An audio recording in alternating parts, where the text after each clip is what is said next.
Oh boy, that hurt. That hurt a lot of people. Hello, everybody. How's everybody doing? Thanks for joining us today. I I almost intentionally told Skip not to join me as early as normal people do because I knew we were going to get to talking, and I didn't want to leave a lot of the conversation in the back room and not be able to have it here in person with you guys. But with that being said, I want to say get some housekeeping out of the way real quick before we continue with our conversation. Osama, thank you for being here. Sam, thanks for joining us. Linda, thank you so much. Sarah, thank you so much. And then Skip, Jimmy, thanks for joining us. Curtis, thank you for being here. Mandy, thank you so much, and thank you for the 5 months. Wow, I've been monetized for 5 months now. That was pretty quick. Coral, thank you for joining us tonight. Benjamin Peters, thank you for joining us. Let's see who else. Jeff, how you doing, Jeff? Thanks for joining us tonight. Daniel, thank you for being here. And I think that's everybody for right now. But anyways, yeah, no, I know we were talking a little bit about because your radio went off and the possibility you going on a call. It's So, crazy. well, just ¿cómo estás, Paco? Well, I guess talking about that a little bit. How long have you been working as a volunteer firefighter? Well, see, I started that whenever I was a teenager. Actually, Okay. I started as a junior firefighter. Did the firefighting side for a while. Then I had to stop because I went into the military. When I got back, I still ran. And whenever I moved in with my wife, whenever we were dating, and I didn't want to join it, get back into it. I started back into it. Matter of fact, it was in January. Uh, I think it was before COVID. 2019, I think I got back into it, and I only did fire police side because my father-in-law was in it, and I knew that they needed help. What really got me wanting to do it was we had a house fire. Uh, Unfortunately, they suck. It's just thinking about what happens. It uproots your whole family, you know. But it ended up being one of our fire company members, and they need. I told my wife, I said, "I'm going to go. I think your dad's probably going to need help with this because of where it was at." And sure enough, I got up there. They needed help because it being in town, you have to detour traffic around, Mm. right? So you got to have everybody, in a block radius plus on the alleys because people just like to see what's going on. You know, They're it's nosy. it's just part of what it is. Okay, So so you said fire police. yes, So it's not like a marshal that does the no, investigation. It's more no, of the traffic control and traffic doing that. control is Okay. what we do, and then uh, 2 years ago, 2 or 3 years ago, 3 years ago, 2021. In 2020, I noticed that there was a problem with getting people because of COVID. A lot of people, scared to deal with people because they have it. They're scared to get sick. There was another calling of needing help on the EMS side. So because of my job, I'm not off every weekend. Like I just Hmm. happen to have this weekend off. But I can't really go out and take the class and be an EMT, or I would. Oh, okay. My wife is an EMT. I drive the ambulance, and then I also assist them on scene whenever they need it. I've done that since I've assisting EMS since I was a junior firefighter because my dad was an EMT. So I'd always just go with him and help. They may need help lifting somebody, Hmm. get them into the ambulance or whatever. So, I've been helping that side for quite a while too. But yeah, I've been doing. I enjoy it. I love helping people. That's what I do. And man, you can get a rush out of it too Oh, sometimes. yeah, I know. So the whole fire department, it's all volunteers. There's no paid Yes, staff. no paid staff here. Oh wow. Okay, because I know. Pennsylvania, we have.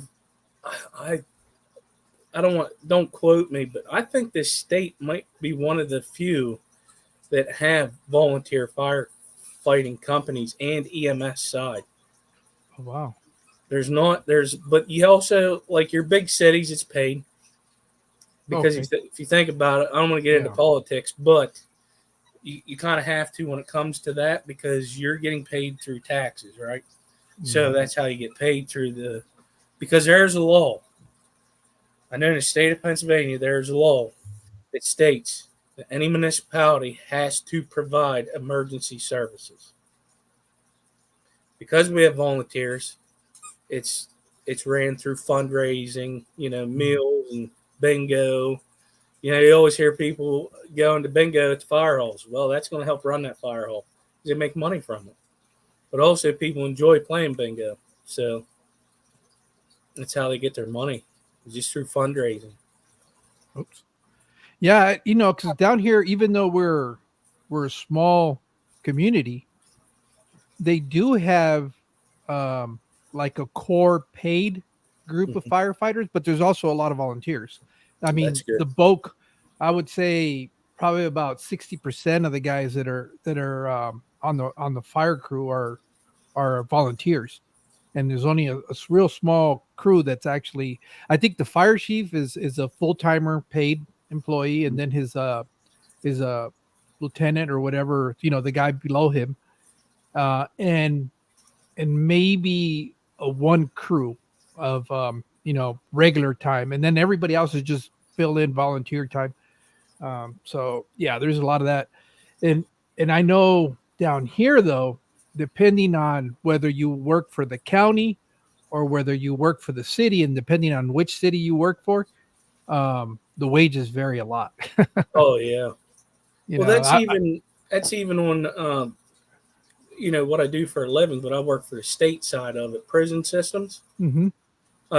counties, which it doesn't make no sense to me because with county intake, whenever they go pick somebody up, the cop is taking them from where it happened to county. So that person could be drunk, high, losing their freaking mind, and they don't the pay's crap. And I don't get that, but that's county level, so you're getting paid through the county. Mhm. So then you have your state facilities, which you get paid by the state, and we get and unions and all that other stuff. Yeah, out here, as far as corrections, yeah, the county is. I don't know how they can maintain a family on the wages that. I know for the longest time they were running a campaign where they said they were the lowest paid Hmm. deputies in the entire state of California. Um, and so and California is a pretty well off state, but they were not.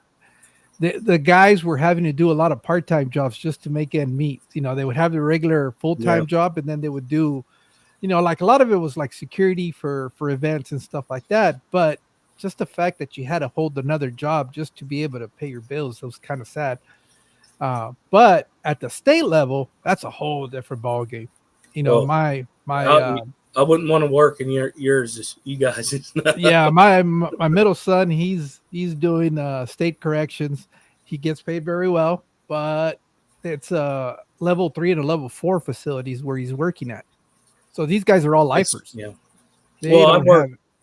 Mine's maximum security, but it's if you ever watch Lock Up Roll, okay, you can see how different jails are ran and the different types of people. California has one of the most dangerous people because of the gangs and stuff like that out there. Ours, I mean, or maybe it's just me being there 16 years that it doesn't feel that way anymore. I don't know, Is Sam but trying to be funny, or is this a legitimate question? oh no, that's a legitimate question Okay. because since he brought that up, I'm going to say he used to be in, so he knows about it. It's no, I have not had one of those. Never will. Oh, that's where the officer has to go in front of the board for investigation And for that's called specific. a prison rape elimination act. Oh, okay.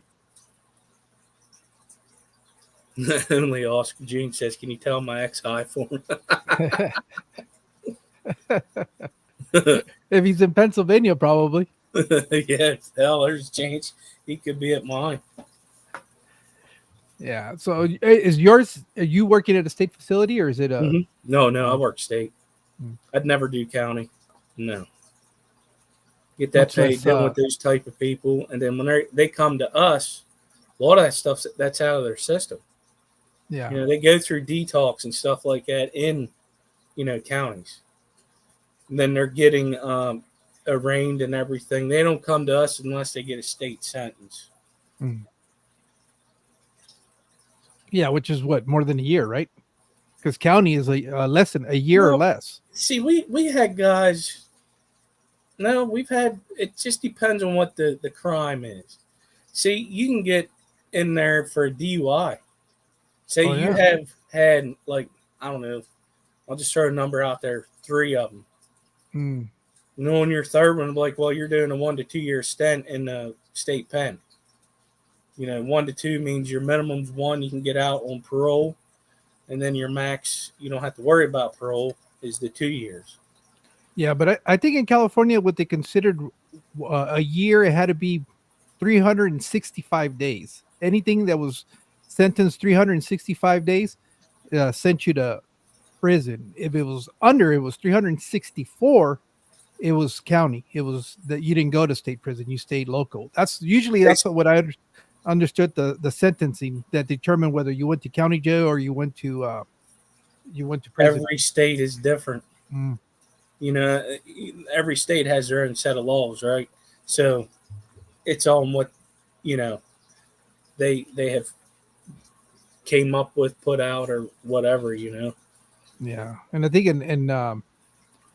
in California, you automatically get put on 2 for 1. For good conduct because they're so overcrowded.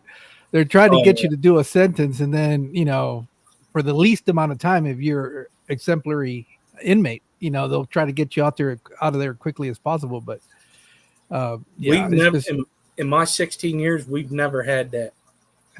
Well, I don't think the system allows them to go without getting in trouble. It's just the way prisons are set up. You could have been a wholesome person when you went in because of an accident or something, but sooner or later you're gonna have to fall in line, or you're gonna be in a pre-investigation. Yeah.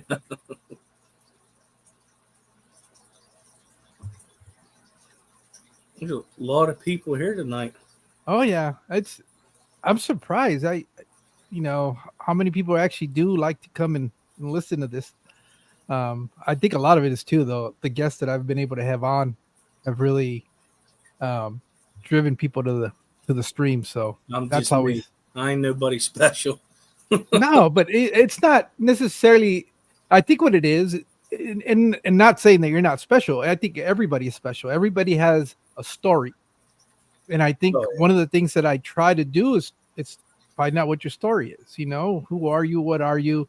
And each conversation that I have with somebody has always been very different. I don't have a structure. I don't have a set of questions that I go through.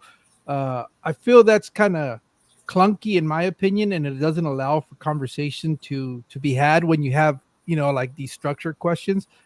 I'd rather just talk to Thomas, and then whatever you're willing to share, that's fine. And just let it flow naturally. It just seems to be. And then also, I know when that happens to me, I tend to be a little bit more relaxed because I'm not having to think about what the question and coming up with an answer. Whereas if you're just kind of talking to me, okay, we'll talk. I can do that. Most people can do that, is just talk. So that's kind of why I've set this up where, there'll be some questions, obviously, because there's some things that I do want to know about you. But it's not like, how many tanks do you have? Or, what's your favorite fish? That to me, that's fine. People have been doing that for a long time. I'm more interested in knowing who Thomas is and, what's going on with him. Why is he keeping fish? That kind of stuff. Also, not everybody only has this hobby. There's other stuff that we do that sometimes people don't get to know about. So that's kind of that's kind of the situation with this. Is just trying to find out some of the other stuff that goes on that what we normally get to see. So I know you said you now when you were doing the fire stuff, was that ever something that you really thought about doing as a career? Or were you always just kind of like, you know what, I'm not going to be able to do this if I really want to raise a family? Because I know firefighters, their pay sometimes has a lot to be desired because they don't get paid very much. No, they don't. Even paid EMTs, at least in this state, heck, even on that level, town cops, they don't get paid a lot, but they still do it, But no, it actually never. Well, it did cross my mind once, and it was when I was in the military. But from the beginning, no, I just did it as volunteer because that's, I mean, back then, holy heck, that would have been the 90s when I started, the late 90s. Yeah, probably about 96. Wow. Boy, how's time fly? How about it? But no, it back then it never crossed my mind. I just enjoyed doing the volunteer side. When you're home, you ain't got nothing to do. That tone goes off. You got a job to do. Me, when I volunteer for something, I'm in it 100%. I try to be at least. Obviously there's times you can't, right? Because you could be someone somewhere with your family, not even close to home. Yeah. No, it's just I know for a while there, I actually one of the things that I went to school for was because I wanted to do law enforcement, and I took an internship with the Bureau of Land Management, which helped me pay for my school. That's how I was able to get my degree. And I actually got to go to Glencoe, Georgia, for the law enforcement academy. Finished all of that. But then once I was done with probation, all that stuff, I was getting back to go to my duty station. We had an incident that happened at on a it was like a traffic stop, and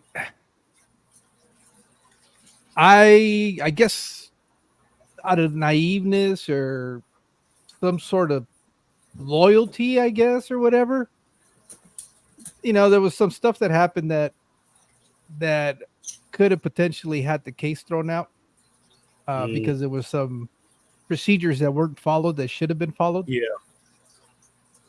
And I made the mistake of backing up the officer, and in my statement, I was going to back him up, and he turned around and actually said what had happened. So I ended up being the liar in this whole situation. So obviously I got my badge pulled, but it is what it is. I've always felt like things happen for a reason. Yeah. And even though I was devastated when that happened, because all my life, that was my whole goal. I wanted to be in law enforcement, and here I was. And the first time that something happens, and I'm trying to be, one of the guys and help, because it was for a DUI, and it wasn't. It was just the way the procedure was done that could have been thrown out on a technicality. Right. And I was like, well, the guy was deuce. He had blown past what he had to do. So it was just like, all right. And I don't know why. And he just kind of, I don't know what must have happened, what must have been said, but he kind of he kind of said, no, this is the way it went down. And I had said the contrary. So I got in trouble for that. So, but that was that. And then after that, it's just things when I thought it was, all done, and I was all disappointed, one closed opportunity opens up another, I guess. And I just fell into the education system after that. And I did that for quite a few years. And It's still I call it customer service, but that yeah, ain't the right. It's still it's still civil service. I mean, that's civil. really what Yeah, it is. civil. That's what I was looking for. Civil service. Yeah, but it was, it was that was like the hardest thing I've ever had to do is to accept the fact that that's the only time I've been fired from a job, and I felt like a total failure. Mm-hmm. It was embarrassing. Uh, I felt humiliated, and and it wasn't necessarily for anything, any procedures that I did incorrectly, but they do frown upon not being 100% legit. So, but Yeah. whatever. Maybe it wasn't meant for a reason. You know, maybe who knows? There's just so much crazy stuff that happens when you're out. Being in law enforcement, that especially with as much scrutiny as officers have gotten into lately. I was kind of like, I'm kind of glad it didn't work out. Because who knows? I still would have probably been towards the end of retirement. And then you always hear about these cases of where officers are like, just months away from retirement, and Yeah. they get off, and those are the hardest ones to swallow. So once I left that, I got away from all that stuff. It was just like, okay, now what? And but things always seem to work out. At least in my case, they've always seemed to work out. So um, you know, I think I've been very fortunate. But No, I know. it is what it is. I've been very fortunate getting that. What I do now was not what I was expecting to do. No. Yeah, that No. would go because what I was expecting to do didn't work out for me.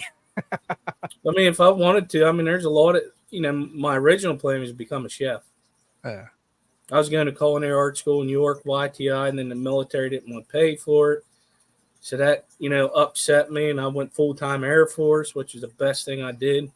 Uh, I was aerospace ground equipment. It's like a ground crew. Our stuff hooked up to airplanes to help run tests. Now, when I got out, I could have did that job, but I'd had to move to a city, and that ain't me.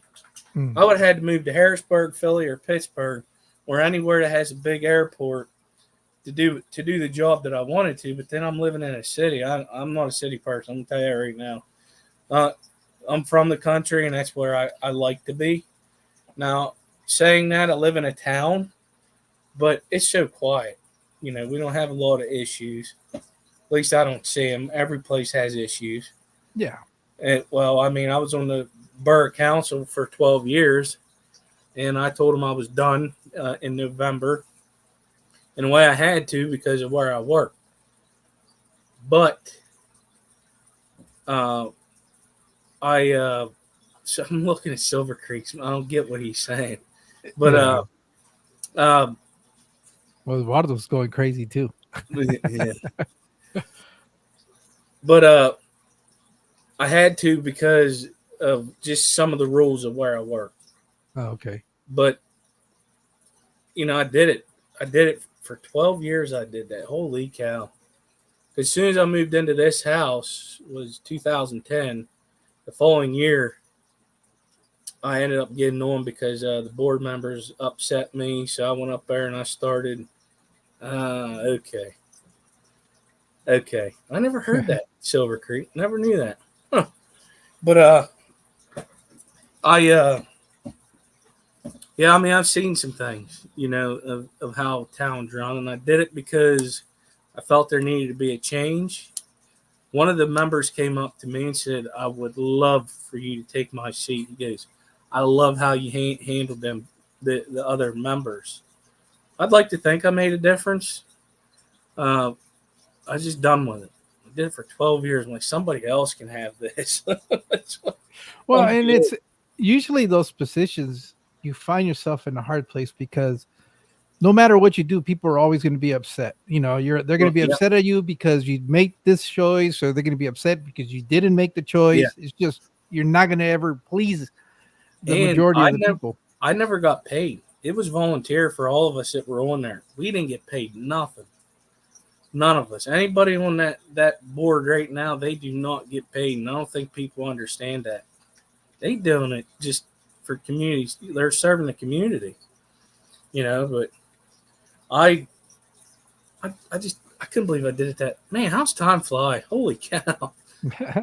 But I could never run for an election, so I had to get appointed, and they wanted me back every time. I actually took a 6-month break because my daughter was born.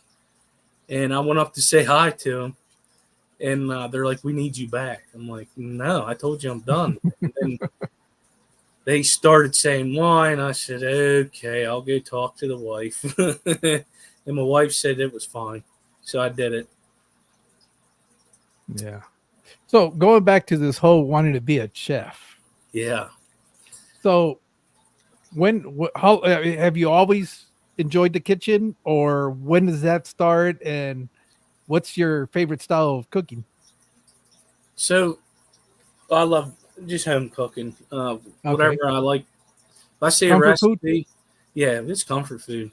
I want to say it came from my grandmother. Okay.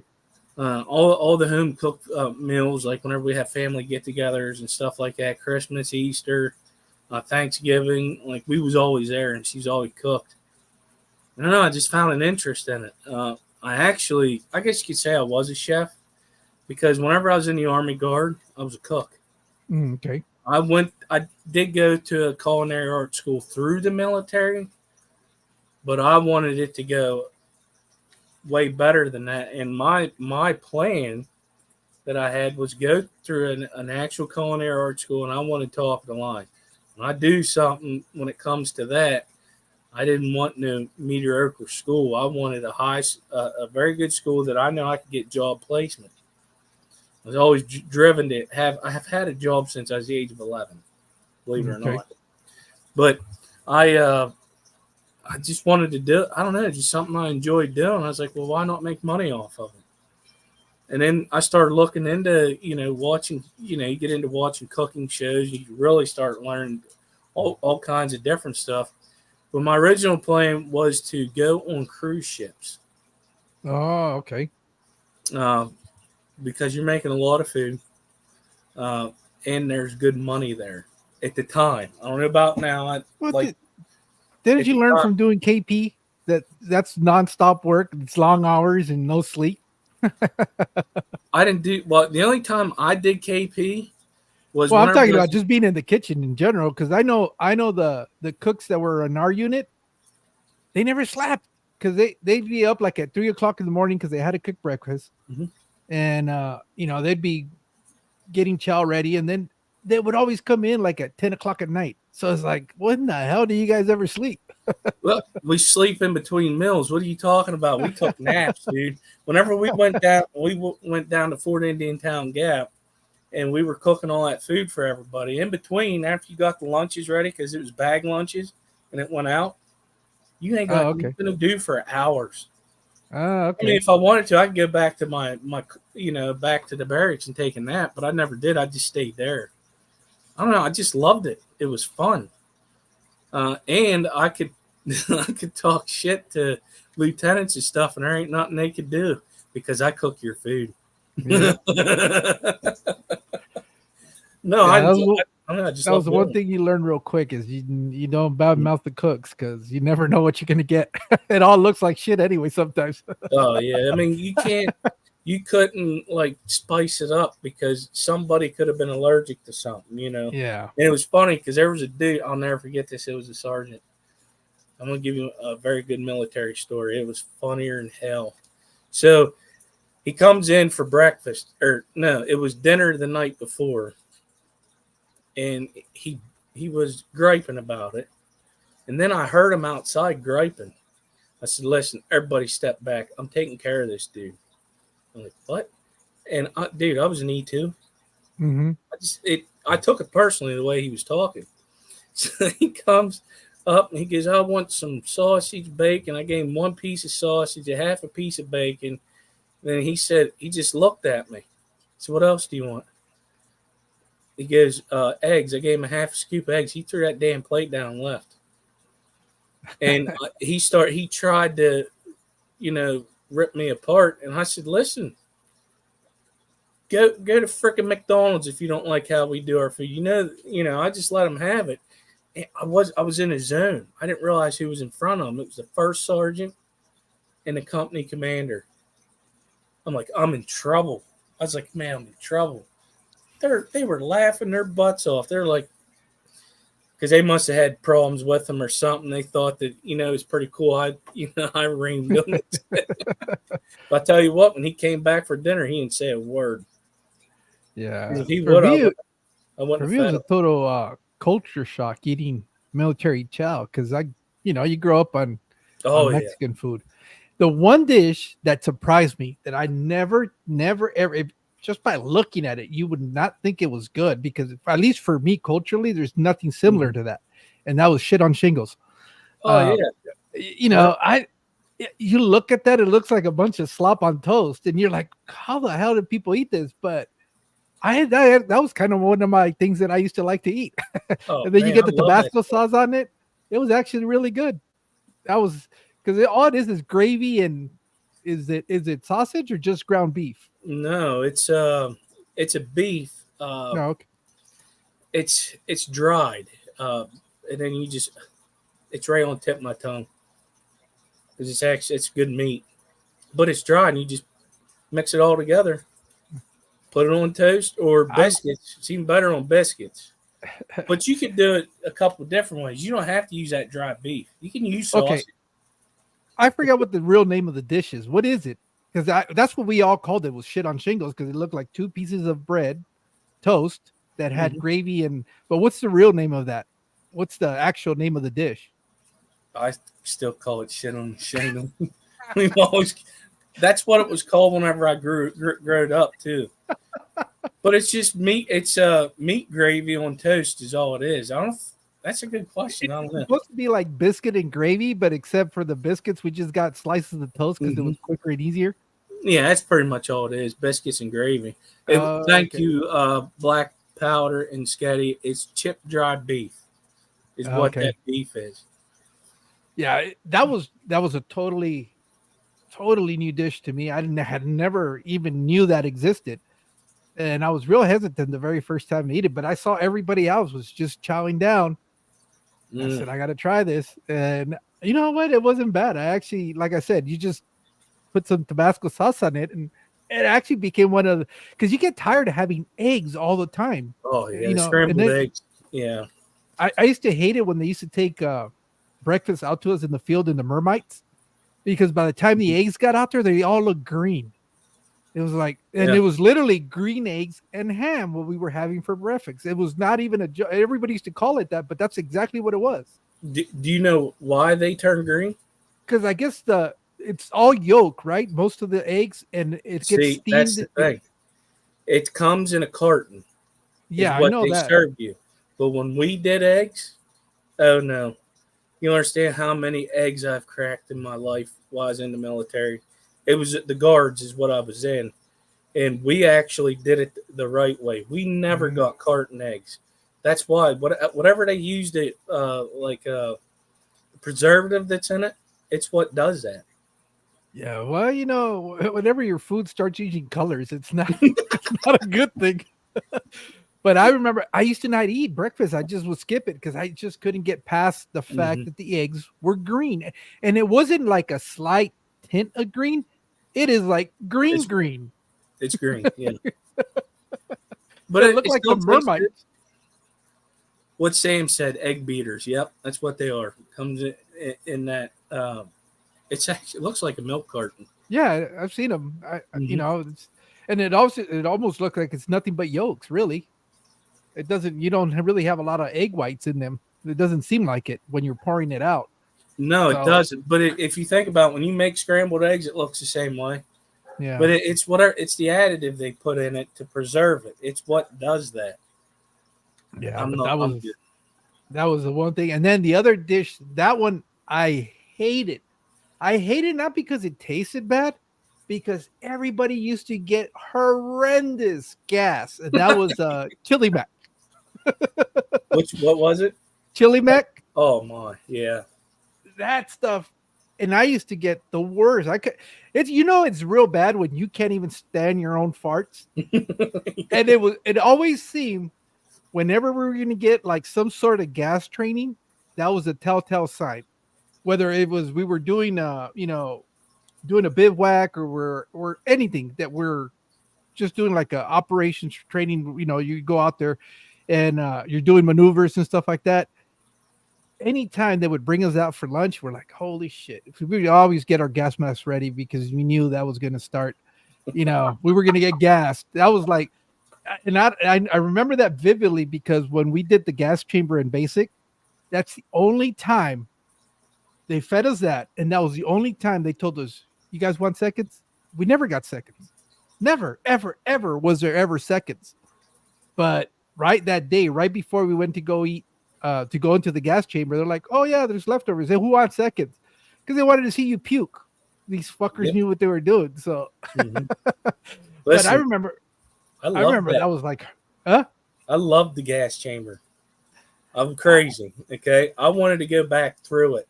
Nobody else would go. Just to show that drill sergeant that I could do it again. Now it felt pretty bad for me, but it wasn't.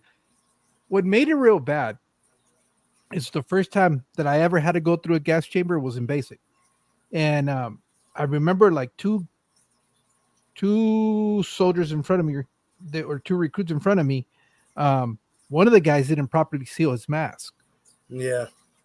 He suffered the whole time. Oh my God, but he was losing it. He was panicking because he couldn't breathe. And that was kind of freaking us out because we're thinking, holy, this is going to be worse than we imagined, because you start thinking about how bad it's going to be. And he freaked out so bad because we didn't even start doing any of the calisthenics inside the chamber. He and he started jumping up and down, up and down, up and down. And the drill sergeants were trying to, get him to calm down. He loses it. He books it. And he's heading right towards the door. And we used to have, from the other companies, Drill Sergeant Patterson. He must have been like 5'7", but he was like 250 and it wasn't fat. And this guy was just massive. He was a brick house. And I remember we could see him running towards the door, and then all of a sudden somebody steps out in front of it and just drives him to the ground. He just tackled the guy down and boom, slammed him. And he made him go back all the way to the back of the line. Well, by this time, we're freaking out because we're like going, what the hell is going to happen? But I remember it felt bad, but it wasn't to where I couldn't understand why the guy panicked so bad. See, it affects everybody differently. I guess so. It does. Because that ain't the only gas chamber I went through. With the job that I have now, I had to go through it again. Yeah, it was like almost every year we had a recert. Yeah, well, guards, you didn't do that. Well, then whenever I went to the Air Force, they definitely didn't do it. Don't even get me started there. It does. It affects everybody differently. Like me, it really didn't. It did, but like my drill sergeant was the NBC instructor. Okay, me and him didn't get along in the first place, so he made sure I was the last one. He made me open the door and shut it real quick and watch everybody suffer. He's trying to get in my head. But because me and him were always knocking heads, I was like, man, let's do this. Took my mask off. And you know what he did? He put two more. It was a disc. It's what they did on the burner. He added two more to it. He gassed. And he made me run around the room. You had to do your statements, whatever. And he goes, you better breathe. He goes, I've been waiting for you because it's the only time I could put my hands on you. Because if you didn't breathe, they could make you breathe, like hit you in the stomach or something to make you breathe. Man, I was breathing. Then we get out, and I said, I want to come back in. He goes, are you serious? I said, let's do it. I said, you don't scare me. I said, let's do it. You can add two more to it. I was talking crap to him is what I was doing. But nobody else would go. But, it does. It affects everybody differently because there was this dude. I mean, he was stacked, right? He was the strongest dude. He turned into the biggest wimp whenever. And of course, I called him out on it when we were done. I said, you want to redeem yourself? Let's go again. I remember, see, we did that during the winter. So we didn't realize that all that stuff crystallizes on your skin and all that. So after you air out and you're standing out there with your arms out and you're kind of opening up all your clothes so you can kind of vent all that stuff out. Well, after that, I forgot what else we did, but it wasn't anything that was like real physical. It was just kind of like recovery. And then we had some classes where we had to sit and that was pretty much it. Well, I remember going back to the barracks and they're like, hit the showers. And, it was in the winter. So obviously we're running the hot water. Oh my God. That was the gas chamber 2.0. They didn't tell you to take cold showers. No. Oh, they got you. Yeah. They of course they did. Of course they did. They didn't say nothing. Just go hit the showers, and everybody was turning on the hot water, and we're all, because everybody's washing at the same time. That place, everybody started, coughing and snot running, and I was like, man. And then it seemed like for a week, every time you would burp, you could feel the gas come up. It was like, oh man. Yeah. Yeah, it's that's funny because ours was in the summer, so it was already deep in our pores. It didn't matter. So you were taking a cold shower anyway. So that's probably, they didn't really tell us, but something told me not to do heat. And I took a cold shower anyways because I was in Georgia, dude, Fort Benning, Georgia. Okay. Up on Sand Hill. It was so hot down there. And the humidity. Oh, yeah. That's I did AIT at Fort Gordon. And they're in Georgia, in Augusta, Georgia. And what I remember vividly about the summer down there is you're never dry. There is no such thing as being dry. I mean, it was the only time where it just freaked me out that got out of the shower, toweled off, took a step, and I was already drenched. Yeah. I was like, what the hell? And then if you weren't careful and you didn't really put your towels where there was a little bit of air, you'd get them stinking up real quick because they'd get all mildewy. Yeah. And I used to hate it. I dreaded the summers down there. Yeah, I didn't like it down there. I mean, it's a beautiful state. I was down there for the military, so I hated that part. But it was down by, I think, Fort Benning that we flew in. It's close to Atlanta. Atlanta, Georgia is where we flew into. Whoa, you got gifted memberships. Oh, yes. Thank you, Stephen. Awesome. Yep. So now that, obviously you know your way around the kitchen. Yeah. What's your, like, if you're trying to impress somebody with a meal, what's your go-to? What are you cooking up and what are you serving?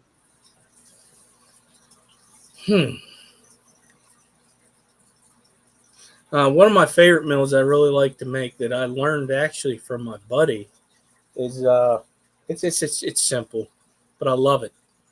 It doesn't have to be complicated to be good. It's rice. It's white rice, sausage, peppers, and onions.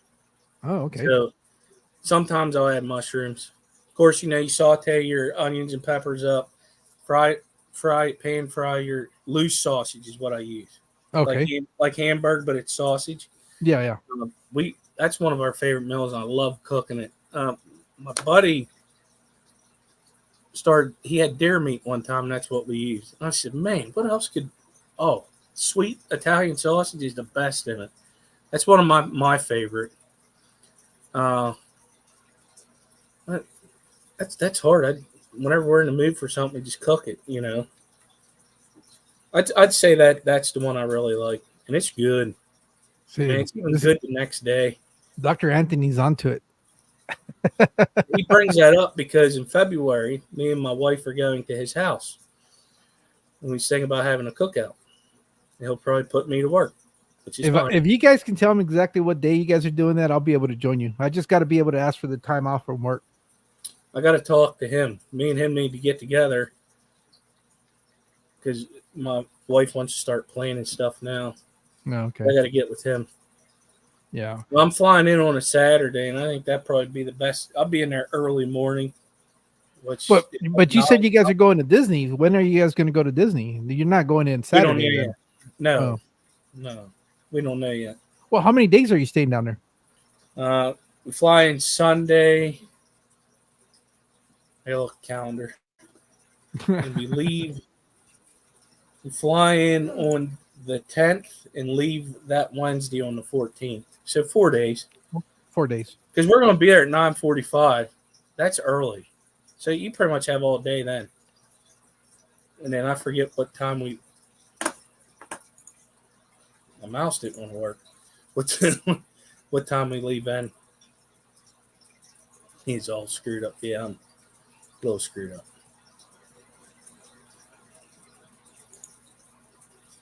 Oh, I'm looking forward to that. That's going to be a fun time. Yeah. Yeah. Meeting more West Coast people. Yeah. The day that I got to meet Dr. Anthony was during one of the club meetings. So I wasn't really able to hang out much with him. I kind of wanted to, but we were already kind of headed back. We had gone down there for one of my aunt's anniversary. And I think it was their 50th anniversary, 50-year anniversary for their, them being married.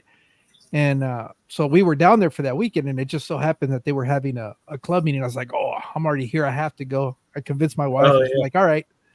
And but that was the same day I had to come back because we had to work the following day. So I couldn't stay longer. I would have liked to have stayed longer, but it's just the timing wasn't right. But I got to hang out with Dr. Anthony for a while and got to see his fish room before it got torn down. Yeah. He probably still has a few tanks, I'd imagine. That's all right, though. Oh, yeah. We all get it now. But I met him in Portland. Okay. This is 2022. My gosh, I was all over the place. That was the year of 3 events I went to. First one was a Triple Crown. Got to meet Daniken and Kenny and Danny there. A bunch of people I met there. Then I was very fortunate enough to win a trip to Fishtoberfest, sorry. Stayed at the Daniken, what do you want to call that, with all them fish tanks, which they're downsizing, getting rid of a lot of the smaller ones, but that was crazy. That place was awesome. Seeing all them fish tanks, I was in heaven. And I got to meet a bunch of people from the West Coast there. And then I did the Keystone Clash. Got to see a bunch of other people again. Yeah, must be at almost 8 o'clock. Yeah. You got 15 minutes still. But yeah, no, I realized that because of that back there turning off. But yeah, I mean I love going and meeting people. It's great. One of my bucket list things, I want to go to Peru. Yeah. I want to go to Peru. Because for me, if it wasn't for stuff like that, what they do down there, learning that type of stuff, we wouldn't have fish in our tanks. That's where all this stuff originated from, was going down to places like that, catching fish, kind of want to learn how they do that part, Yeah, no, that would be interesting. And the craziest thing is my wife said that she'd be down to go down there. So I was like, all right. So now I got to figure out. Yeah.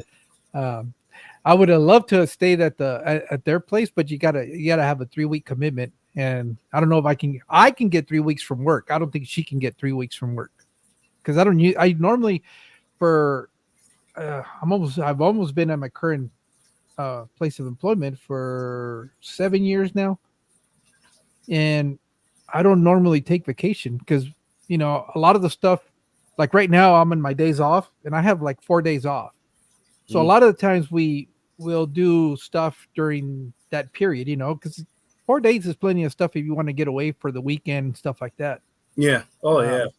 So a lot of the traveling we do will be on that long stretch that I get from work.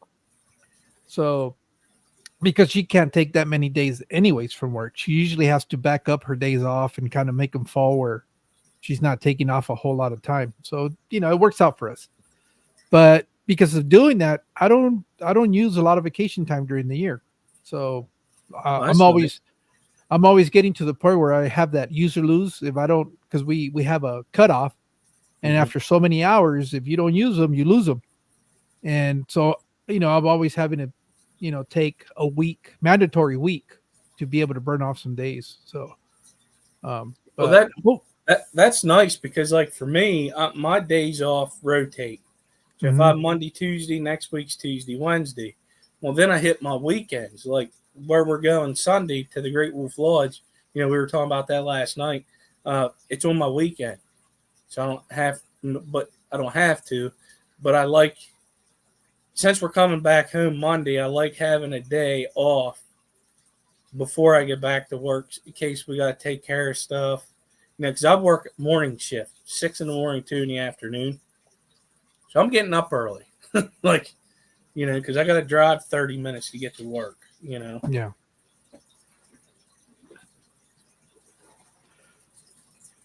So, as far as what you're doing with your fish room, I know that some of the stuff you really enjoy trying to breed and stuff like that are corridoras. And Yeah. what other fish are you trying to collect and have and potentially breed in the future? I haven't really thought of that. Well, I kind of want to dab into the rainbows a little bit, and I will Okay. have an opportunity to do that because I'll be flying home with fish from California. Oh, okay. Um, they're papuis. Uh, Yeah, I don't know uh, much about rainbows. I just like them. I mean, they're so, like, I don't know. I just like them. They got a red stripe and they're Yeah, silver. They're there's pretty something cool. about the body shape of rainbow fish when they get mature that I just don't find appealing. Not all the. Oh, you mean like those The mornings? small head, the big fat Yeah, body. It just, to me, it doesn't. But that's the beauty of this. There's fish for all different types of people. So, yeah. but that's the only thing I don't. I like them when they're small and they're growing out because they tend to look like kind of like torpedo shaped. But I don't know what happens once they get mature. They get all deformed. It looks funny. I don't, do all of them do that? I'm not I don't sure. I know. don't know. I Like I just know said, that's the that's Bosemani does. Yeah. yeah, that's the only reason why I don't dab into rainbow fish is because, and I don't know much about them because I just don't. The only ones that I do like that and they stay relatively small are like the dwarf neon rainbows, and then Oh yeah, yeah. I like those because you can easily tell apart the males from the females because of the coloration on their anal fin. And but that's pretty much it. Everything else, and the Bosmanis or Bosmani or Bosmanai, whatever they call them, those look nice too. But that's as far as I go with the rainbow. I don't know anything else about rainbow fish. Listen, man, there is a lot. I like the smaller ones that are no longer rainbow fish, like Oh, the uh, pseudo. the cinema gill. Yeah.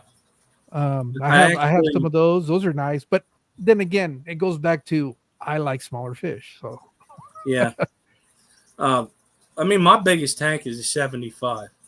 mm. Now, that fish I fell in love with that's in there is because of the Keystone Clash in Oh, 2021 when my first time being there. Their Star Sapphire cichlids. My gosh, it was male. It won. I wanted it, but I wasn't paying that price. I bought some there. That's when I learned about cichlids needing hard water, so oh, to okay. speak. I learned that the hard way. Like, no, they'll be fine. Should have listened. I didn't listen, and I got with Peplin and Foxy. I knew Peplin had some. He's breeding them, and I got some off of him. He sent me, I think it was 7. I was like, I won't have. I'll just do a 55 because you think a lot of times whenever you get fish, they're going to die off. Oh, damn! 7 of them things lived, so I had to guess. Wait, so do you have hard water or soft water there No, where you live? so my water is town water, Okay. and I know about the filtration system that we have because of being the council thing. It is a big RODI unit, like it's Oh. on steroids or something. So I got soft water. Hmm. I have to add stuff, if I want to keep certain fish. Uh, But I'm starting. One of the things I'm starting to do, because I think it's going to help the fish, is in all my tanks I'm going to end up adding some aragonite to the substrate just to bring it up a little bit. If I have shrimp, I got to add KHGH to it because it's pretty much zero. Yeah, so I have to buffer it a little bit for certain fish. Yeah. Down here it's the opposite. Everything is like super hard, which you tend to take for granted because we can do most of the cichlids out here. Well, I could even keep a pistols, but I just probably wouldn't be able to get them to breed because they like the softer water. But um, you know, it's just down here. Everybody is keeping some sort of cichlid, whether it's South American or African, just because of the water that we have. So Yeah. Well, also some certain gideids, you got to have some harder water. I started getting into them, and it's Skull's fault. oh, I want to get into them, but I understand the importance of them. That I don't want to do it yet because I need to keep them cooler than what I can run my fish through. Because I'm going to kill them in the Oh, summer. yeah. Yeah, So that's you the only have, reason. Other than that, they would be perfect. Like in the winter down here, I could keep them outdoors and they're going to love it. My problem is the summer where I can't keep it under 80 in the aquariums. It's yeah, I it's remember going to you be mid talking 80s. about that. Yeah. Yeah, so that's the only reason. As much as I want them, I would have turned my whole fish room into Gideyats, especially because they're from Mexico. Who better person to keep them than me? But Right. yeah, Mexicali. it's Yeah. right on the nose, and but I you can't do that with those fish because they're so limited. On the contrary, you got to Yeah. provide them a good. So hopefully, I can get a mini split for the garage, Hmm. and if I can do that, my fish room is changing over in a heartbeat. I'm going all good day. It's as many as I can get my hands on. Yeah. That's what I'm doing.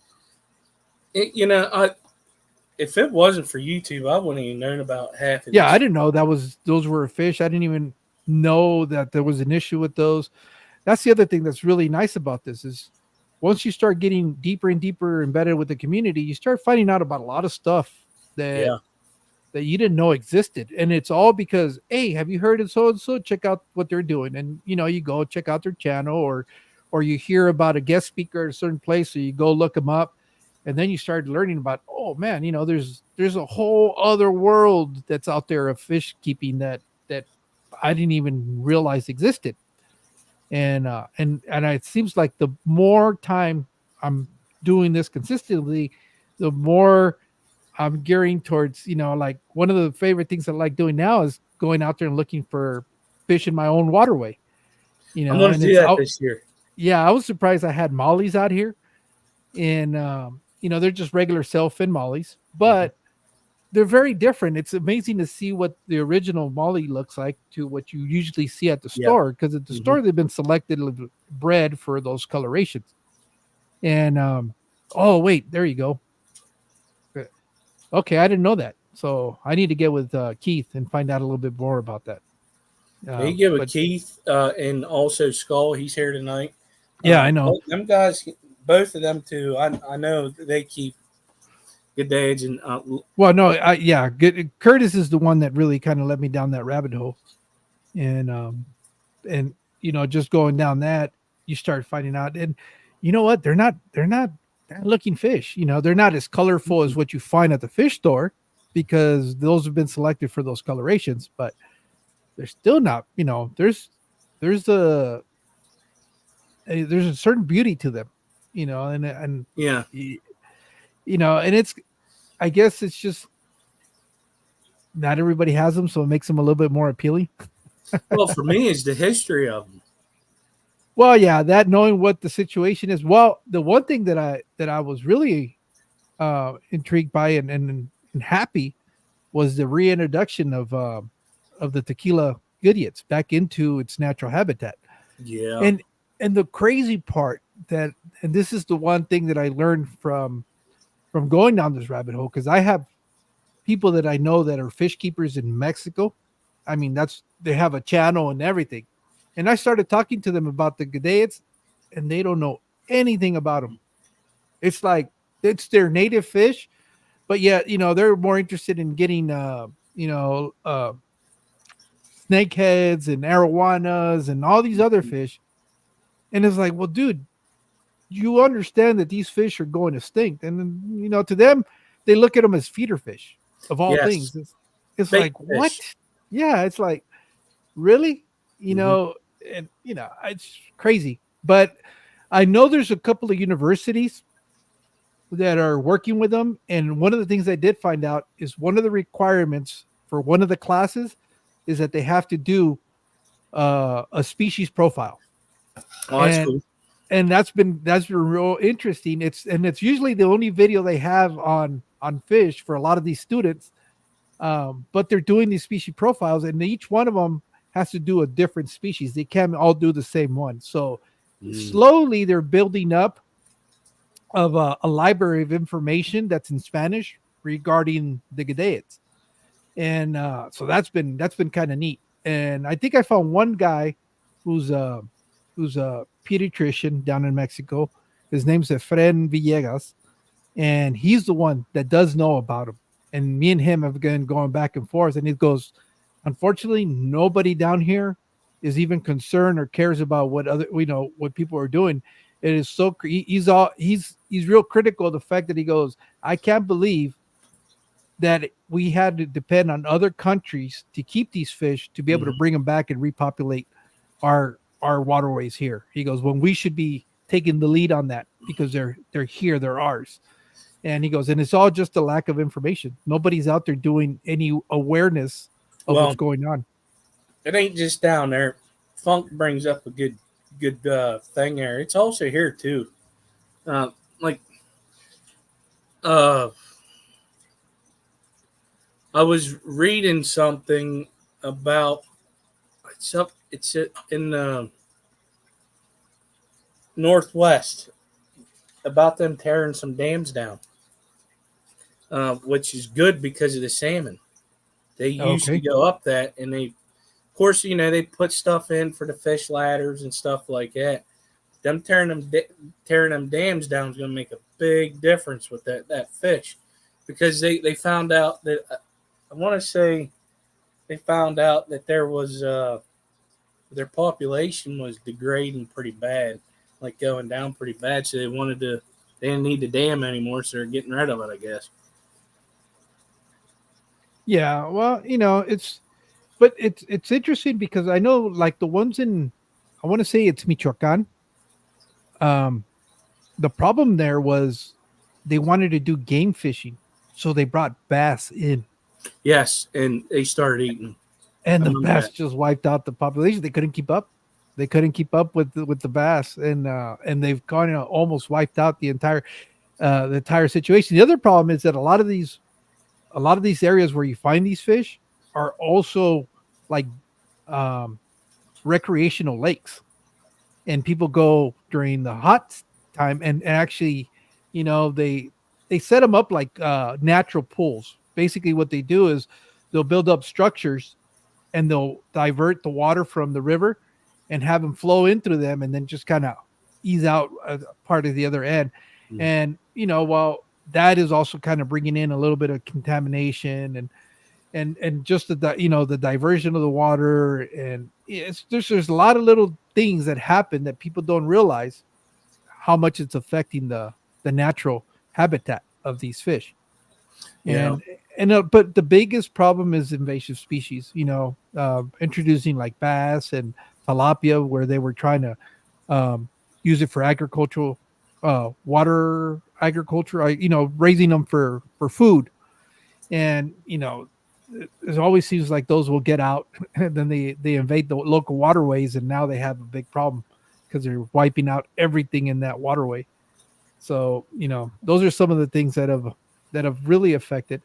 I know pollution has been in some cases, but in the majority it's just human intervention. We did the wrong, we thought we were trying to fix the problem, and we created a bigger problem by here in Pennsylvania. One of the very scarce fish is the native brook trout. It's one of them that, which sucks because I was in a stream we were kicking for minis, where you catch them in a mini net, and we ended up getting a couple of them, and it was the only two, and they are beautiful. That's a beautiful fish. It's a native fish that used to be around here in every stream. The problem was they were overfished, so they're really, really scarce around here. No. Are you going to be able to hang on for a little bit more? Because we've been okay. I just wanted to make sure because I know you had kind of mentioned at the beginning that we're good. All right. So going back a little bit, why did you decide to join the military? What was it that made you go, I want to do this? Oh, your dad? Did. He was in the Army Guard whenever I was a kid. Actually, okay, I was born in North Carolina, Fayetteville, North Carolina. My dad was stationed at Fort Bragg. Oh, okay. So that's where my accent comes from, because I was born down there. We moved back up here, and when he got out, he was in the Guard. And another reason why I did it was to help pay for schooling, is what it was. Montgomery GI Bill? That's a joke. At least for the Guard, it made me mad, because that's why I switched over, is because they wouldn't pay for the YTI. They don't tell you about the fine print. It has to be a schoolings that they fund. Like I would have had to go to Johnstown to a culinary art school. I mean, in some other ways, I should have just did it. But like we were talking about, everything happens for a reason. I went to the Air Force, and that was the best thing that I did. But it was because of my dad. My pap on both sides of the family had nothing to do with the military. It started with my dad and his brother. They went in. Yes, it was just that. It was just two of them. No, two of them. It was because of my dad, pretty much. I wanted to do it. I wanted to try it. I just did it. Didn't even think twice about it. So I'm going to sign these papers because I want to. Because me is because of schooling. Because I didn't want to rely on my parents. I wanted to do it myself. Is what it was, and I don't know. That's just how I felt then, and that's why I did it. I have no regrets. It was great. Yeah. So what did you do in the Air Force? What was your? Because I know you said you were doing the kitchen stuff in the Army, but yeah, I went from a kitchen to cook to mechanic. Oh, okay. So turning wrenches. I turned wrenches since I was a kid. When you live in a country, you fix your own stuff, okay? And I was like, whenever I went back to MEPS and redid the test, that came up. It's called Aerospace Ground Equipment. It has nothing to do with outer space, okay? I thought that at the beginning. And I asked the guys up there, there in Harrisburg, MEPS station, I said, what is this? And he told me. I was like, oh, yeah, just sign me up for that. I'm good. Because of my score, the way the score, it was pretty high on the mechanic side also. They're like, well, you could do this. And it's great because I got to work on the flight line around airplanes. I didn't work on airplanes. The equipment that I worked on helped run tests on there. So I worked on heaters, cooling oil carts, air conditioners, hydraulics, generators, diesel engines, all kinds of stuff. I loved it. The reason why I got out is because I got tired of hearing about the crap overseas. I did a deployment to Diego Garcia. You want to feel like a castaway, go there because you're in the middle of the Indian Ocean, 20-some square mile island.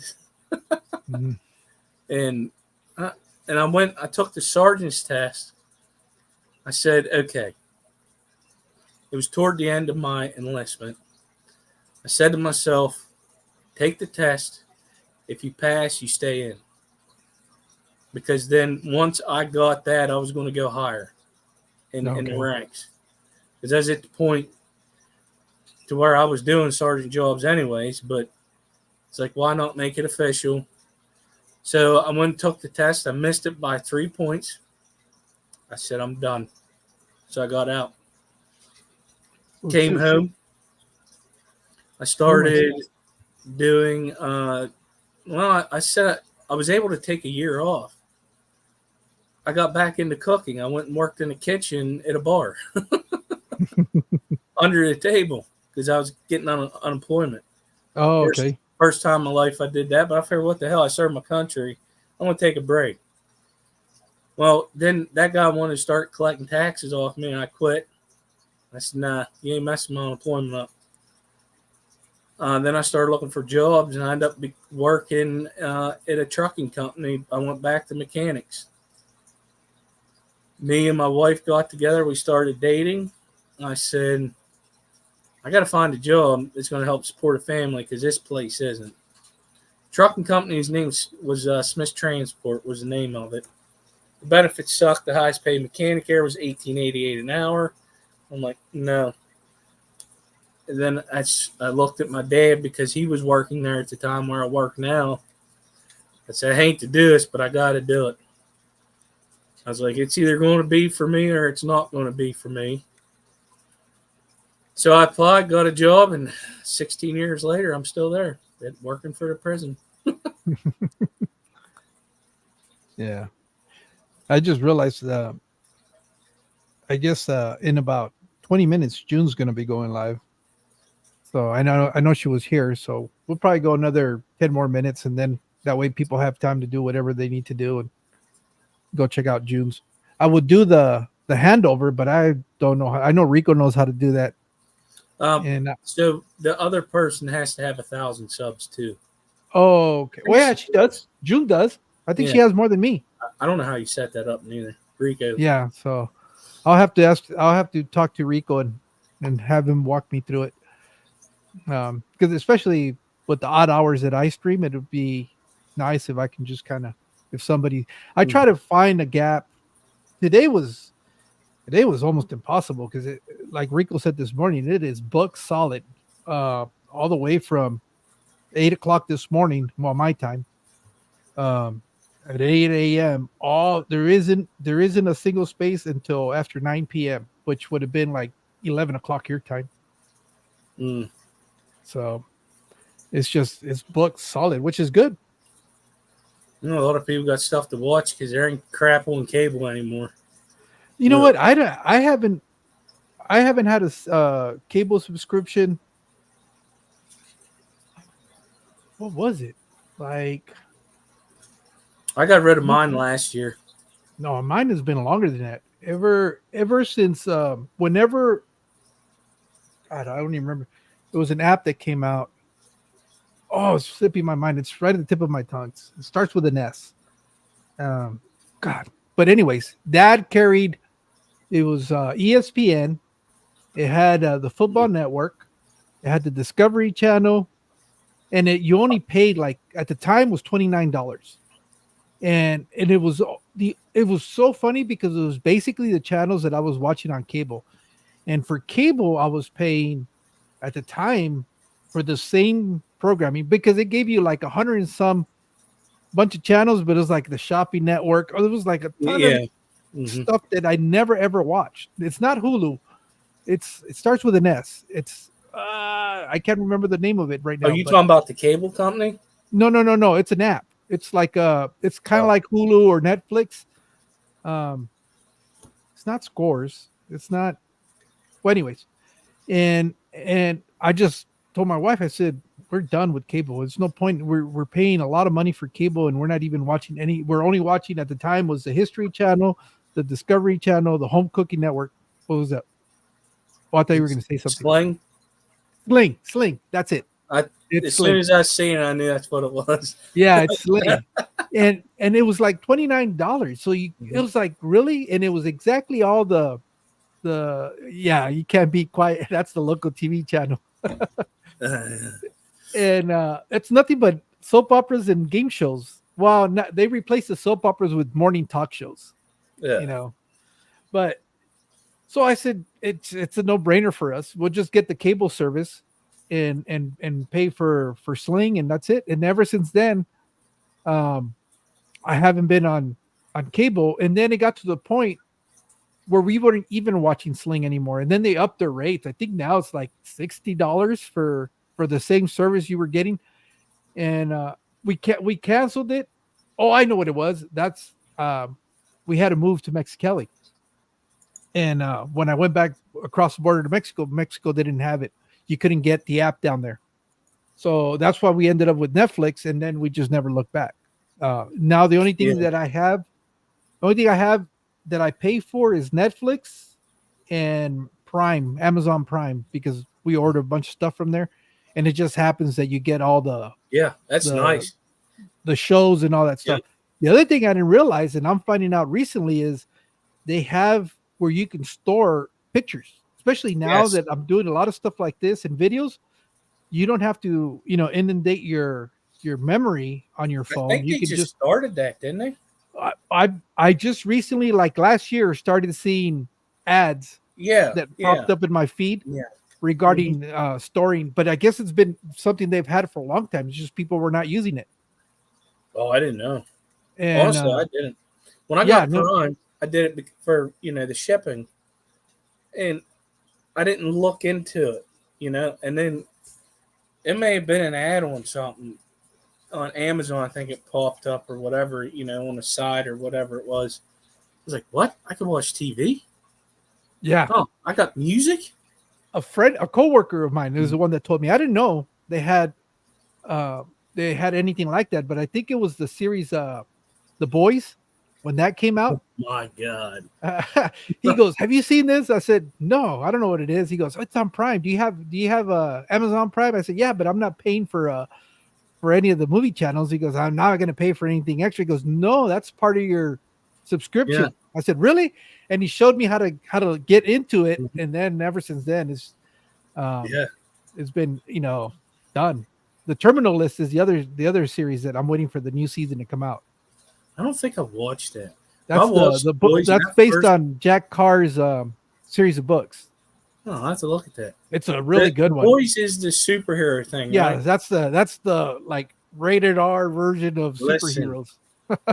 When the first opening scene, when dude runs through that person, they explode. Yep. I was like, I'm liking this.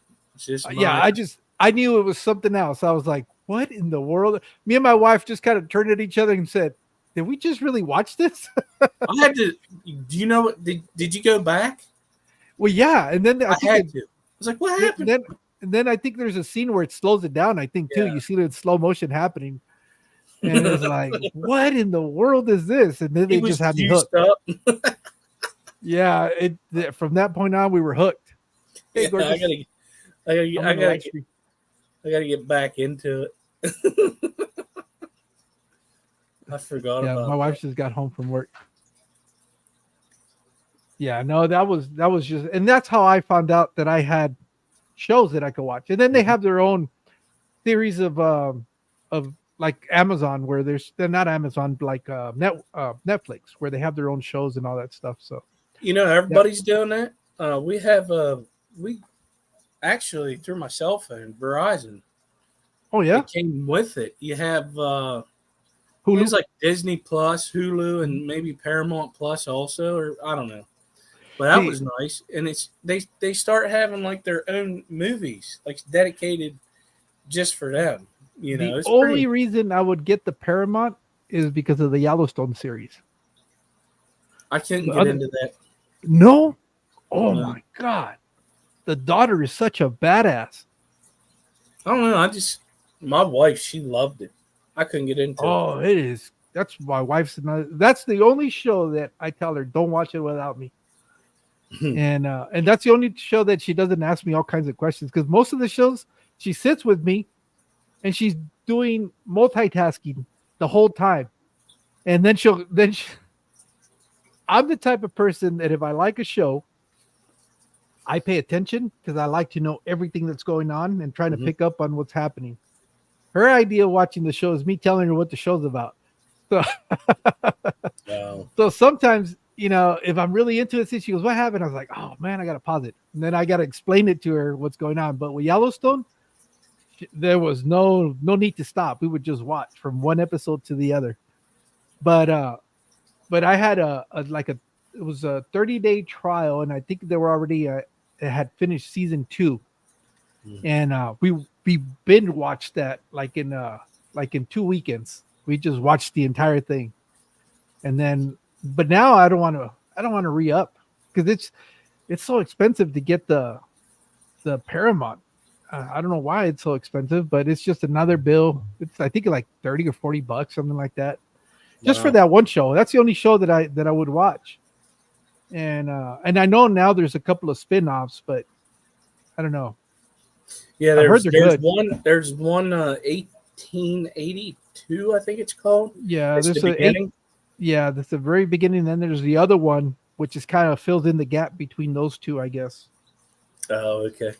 And No, I well, don't know. I thought I was going to be able to get into it. I couldn't. how many episodes did you watch? Probably 4. And I was Oh, like, I'm okay. Yeah, good. yeah. If you were gonna get into it, that you didn't need more than 4. I I know. I thought you mean, had. I lost interest. I don't know what it was.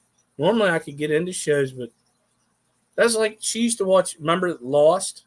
Yeah, I hated it. I was so mad because I hadn't watched it. I didn't watch it until like 2 or 3 years after it had gone off the air.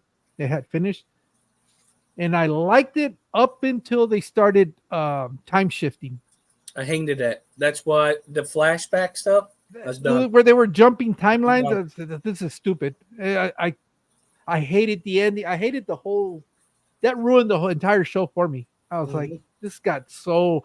I mean, for the most time, everything was kind of credible, but once they got into that whole fantasy aspect of it, it just kind of it lost its appeal to Yeah, me. I couldn't do it anymore. I was done.